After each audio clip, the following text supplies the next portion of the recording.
Hello everyone, नमस्कार आप सभी को। आज इस 380वें दिन के वीडियो में आप सभी का स्वागत है। आइए कुछ महत्वपूर्ण प्रश्नों को देखते हैं जो आने वाली संगीत की प्रतियोगी परीक्षाओं में पूछे जा सकते हैं। तो इसलिए आप इस वीडियो को बिना स्किप किए, बिना फास्ट किए पूरा ज़रूर देखिए, ठीक है। तो आइए आज का पहला प्रश्न देखते हैं। तो आज का पहला प्रश्न है, भूपाली राग को कर्नाटक संगीत में कहते हैं। भूपाली राग को कर्नाटक संगीत में कहते हैं मोहनम। मोहनम के नाम से जाना जाता है कर्नाटक संगीत में, यानी कि दक्षिण भारतीय संगीत में हिंदुस्तानी संगीत के भूपाली राग को। इसके बाद दूसरा प्रश्न है, औड़व जाति का राग है। औड़व जाति का राग है विभास राग। राग विभास जो है औड़व जाति का राग है, यानी कि इसके आरोह और अवरोह में 5 स्वरों का प्रयोग किया जाता है, ठीक है। इसके बाद तीसरा प्रश्न है, सितार का प्रथम तार मिलाते हैं। सितार का पहला तार जो बाज का तार होता है, इसको मिलाते हैं मंद्र मध्यम स्वर से। मंद्र सप्तक के मध्यम स्वर से सितार के बाज के तार को, प्रथम तार को मिलाते हैं। चौथा प्रश्न है, सभी शुद्ध स्वरों से युक्त थाट है। कौन सा ऐसा थाट है जिसमें सभी शुद्ध स्वरों का प्रयोग होता है? तो ये थाट है बिलावल थाट। बिलावल थाट में सभी शुद्ध स्वरों का प्रयोग होता है और अन्य थाटों में इसके अलावा, बिलावल के अलावा कोई भी विकृत स्वर अवश्य होता है, ठीक है। या तो उसमें मध्यम तीव्र होगा जैसे कि कल्याण थाट, या उसमें निषाद कोमल होगा जैसे कि खमास थाट, या गानी कोमल होगा तो काफी थाट, गाधानी कोमल होगा तो आसावरी थाट, रेगाधानी कोमल होगा तो भैरवी थाट, रेधा कोमल होगा तो भैरव थाट, रे कोमल मा तीव्र होगा तो मारवा थाट, रेधा कोमल मा तीव्र होगा तो पूर्वी थाट, या रेगाधा कोमल मा तीव्र होगा तो तोड़ी थाट, ठीक है। तो बिलावल ही एक ऐसा थाट है जिसमें सभी शुद्ध स्वर होते हैं, बाकी के अन्य थाटों में कोई ना कोई विकृत स्वर अवश्य होता है। इसके बाद अगला प्रश्न है, बिलावल थाट के समान दक्षिण भारतीय मेल है। बिलावल थाट के समान दक्षिण भारतीय मेल है धीर शंकरा भरणम।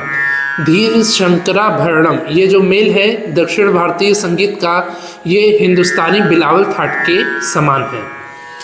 छठवां प्रश्न है, रे ग ध कोमल और मध्यम तीव्र स्वर वाला थाट है। रे ग ध कोमल मध्यम तीव्र स्वर वाला थाट है तोड़ी थाट। तोड़ी थाट में रे ग ध कोमल मध्यम तीव्र और बाकी के स्वर शुद्ध प्रयोग किए जाते हैं। सातवां प्रश्न है, तोड़ी थाट के समान दक्षिण भारतीय मेल है। उत्तर भारतीय थाटों को दक्षिण भारत में मेल कहा जाता है, तो तोड़ी थाट के समान दक्षिण भारत में मेल है शुभ पंतु वराली।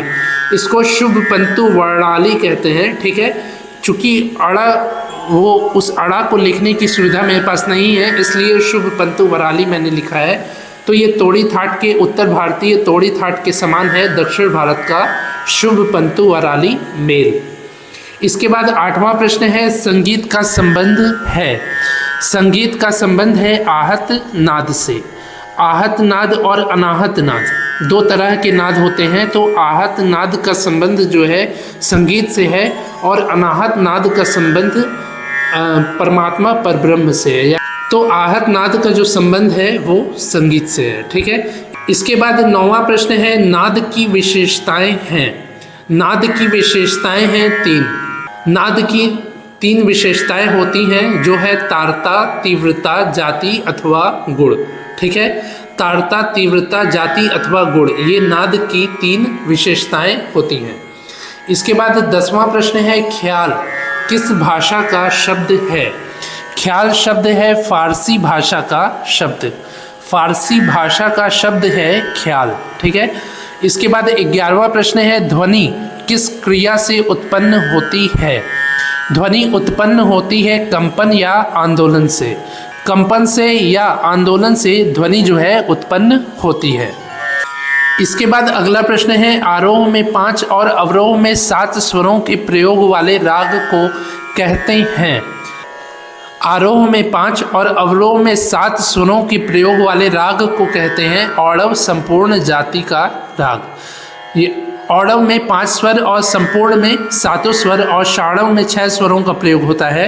तो यहाँ पूछा गया है कि आरोह में 5 और अवरोह में 7 स्वरों के प्रयोग वाले राग को क्या कहते हैं, तो इसको कहते हैं औडव संपूर्ण जाति का राग। इसके बाद 13वां प्रश्न है, संगीत में किनका समावेश माना जाता है। संगीत में समावेश माना जाता है गीत, वाद्य और नृत्य तीनों का। ठीक है, गीतम वाद्यम तथा नृत्यम त्रयम संगीत मुच्यते। यह श्लोक जो है संगीत रत्नाकर ग्रंथ में लिखा गया है और इसमें ही कहा गया है कि गीत, वाद्य और नृत्य तीनों का समावेश होता है संगीत में। ठीक है, इसके बाद 14वां प्रश्न है, राजा मानसिंह तोमर संगीत विश्वविद्यालय स्थित है। राजा मानसिंह तोमर संगीत विश्वविद्यालय स्थित है ग्वालियर में। ग्वालियर में राजा मानसिंह तोमर संगीत विश्वविद्यालय स्थित है। 15वां प्रश्न है, सुर श्रृंगार संसद स्थित है। सुर श्रृंगार संसद स्थित है मुंबई में। मुंबई में सुर श्रृंगार संसद स्थित है। 16वां प्रश्न है, वी जी जोग यानी कि विष्णु गोविंद जोग जी वादक हैं। तो विष्णु गोविंद जोग जी वादक हैं वायलिन वादक। वायलिन वाद्य के वादक हैं विष्णु गोविंद जोग जी। वायलिन वाद्य में 4 तार होते हैं। इसके बाद 17वां प्रश्न है, वायलिन वाद्य को भारत में अन्य किस नाम से जाना जाता है। वायलिन वाद्य को भारत में जाना जाता है बेला के नाम से। ठीक है, बेला अन्य नाम है वायलिन वाद्य का। 18वां प्रश्न है, धाती नाड़ा किस वाद्य का बोल है।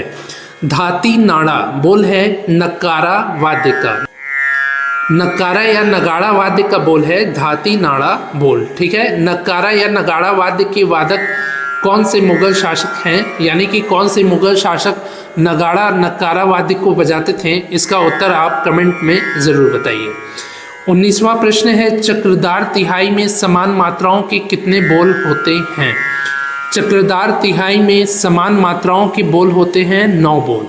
9 बोल होते हैं चक्रदार तिहाई में। चक्रदार या चक्करदार तिहाई में समान मात्राओं के 9 बोल होते हैं। ठीक है, इसके बाद 20वां प्रश्न है, तिहाई में समान मात्राओं के कितने बोल होते हैं। तिहाई में समान मात्राओं के 3 बोल होते हैं। तिहाई में 3 बोल समान मात्राओं के और चक्रदार तिहाई में समान मात्राओं के 9 बोल होते हैं। ठीक है, तो ये हो गए आज के 20 महत्वपूर्ण प्रश्न। मुझे उम्मीद है कि आपको ये प्रश्न अच्छे से समझ में आए होंगे। यदि समझ में आए हों तो आप इस वीडियो को लाइक करिए, ज़्यादा से ज़्यादा अपने दोस्तों से शेयर करिए और यदि कुछ पूछना हो तो कमेंट में ज़रूर पूछिए। और मैंने जो प्रश्न पूछे हैं यदि आपको उसका उत्तर मालूम है तो कमेंट में उसका आंसर उत्तर अवश्य दीजिए। ठीक है, आज ये 380वें दिन का वीडियो है। इसके पहले मैंने 379 वीडियोस को बनाया है जिसके प्लेलिस्ट का लिंक नीचे डिस्क्रिप्शन में है। यदि आपने अभी तक उन महत्वपूर्ण वीडियोस को नहीं देखा है तो अवश्य ही देख लीजिए, जिससे कि आपके आने वाले प्रतियोगी परीक्षाओं की और भी बेहतर तैयारी हो पाए। ठीक है, तो मिलते हैं ऐसे ही अगले 381वें दिन के वीडियो में। तब तक के लिए नमस्कार, धन्यवाद।